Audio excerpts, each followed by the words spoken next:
দেখুন বারবার বলি আপনাদেরকে বলেছি कि ব্যারাকপুর পুলিশ কমিশনারেট আর ক্রিমিনাল এরা দুই ভাই হয়ে গেছে। যে ক্রিমিনালরা ওই 28 তারিখে প্রিয়াঙ্কু পান্ডের উপরে হামলা করেছিল সেই ক্রিমিনালরাই ওখানে বম ফম জোগাড় করে রেখেছে, যাদের নামে এফআইআর হয়েছে। আজ পর্যন্ত পুলিশ তাদেরকে ধরেনি। এই পুলিশ অদ্ভুতভাবে তৃণমূলের একটা দালালি, এলাকার লোক মরুক বাঁচুক তাতে কিচ্ছু যায় আসে না। এলাকায় অত বড় একটা ইনসিডেন্ট ঘটলো, এখন পর্যন্ত আসামি ধরা পড়লো না। ওই চুনোপুটিদেরকে ধরে ধরে করে দিচ্ছে। কিন্তু যারা অসল প্রকৃতি এই বমগুলো মজুত করছে, এই বমের সোর্স কোথায় থেকে আসছে, কে বমের মশলা নিয়ে আসছে, কারা এর পিছনে আছে, এর জন্যই তো আমরা দাবি করেছি এনআইএ তদন্ত। কেন এখন খুব কায়দা করে police, West Bengal police, Kolkata police কি করছে, বম এক্সপ্লোসিভ কোনো কেসে দিচ্ছে না। বম এক্সপ্লোসিভ কেস দিলেই কেসটা অনেক উপর লেভেলে যাওয়া যেতে পারে, এজেন্সি এর উপরে সক্রিয় হতে পারে।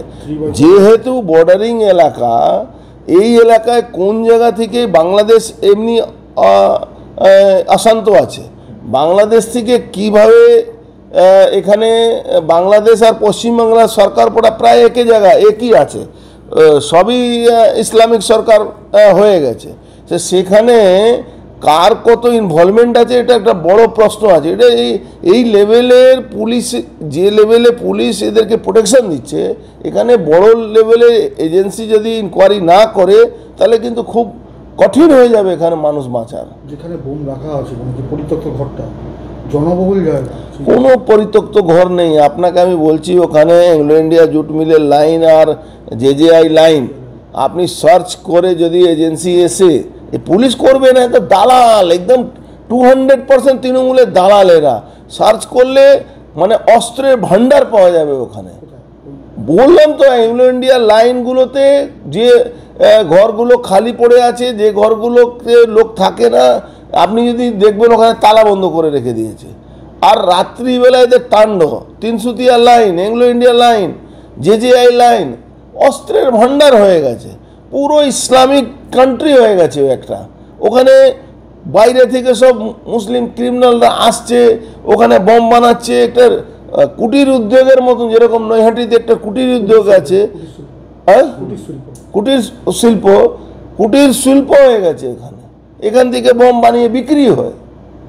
এই পিকুলিয়ার এখানে থানাগুলো তো মানে একদম কী বলা যাবে, একদম মানে ক্রিমিনালদের প্রোটেক্টর হয়ে গেছে। তার রাজনীতিক নির্দেশ তো আছেই এখানে। রাজনীতিক তো বললাম তো, এই তো ইসলামিক রাজ হয়ে গেছে। এই ভারতবর্ষের মধ্যে আছে কি না আছে এটা ভাবতে হবে। বাংলা এখন ভারতবর্ষের মধ্যে নেই। কিছুদিন আগে দেখলেন তো নৈহাটিতে বাচ্চা স্টুডেন্টের উপরে ইসলাম কান্ট্রি হয়ে গেছে, ইসলামিক কান্ট্রি হয়ে গেছে পশ্চিমবাংলা। কন্ট্রোল হতে চেষ্টা হচ্ছে পুরোপুরি। আপনি দেখে নেবেন, যেই অবস্থা যদি থাকে, কেন্দ্রীয় সরকার যদি হস্তক্ষেপ না করে, এখানে 356, 355 না নিয়ে আসে, আমি বলছি বাংলায় এটা বাংলাদেশ হতে যাচ্ছে। 9টা জেলা ডেমোগ্রাফি চেঞ্জ হয়ে গেছে, 4টে জেলা বিহারের ডেমোগ্রাফি চেঞ্জ হয়ে গেছে। এই সবটাই দেখবেন একদিন বাংলাদেশে ঝান্ডা পুঁতে দেবে। আপনি ওয়েট করুন না, কোথায় আছেন। নিশ্চয়ইভাবে তদন্ত হওয়া উচিত। কিন্তু আপনাকে আমি দায়িত্ব নিয়ে বলছি, কোনো এফআইআর হবে না, এর কোনো এফআইআর হবে না। এ পুলিশ কমিশনার আর পুলিশ এখানকার, আর ভাবতে পারবেন না আপনি কি চলছে এখানে।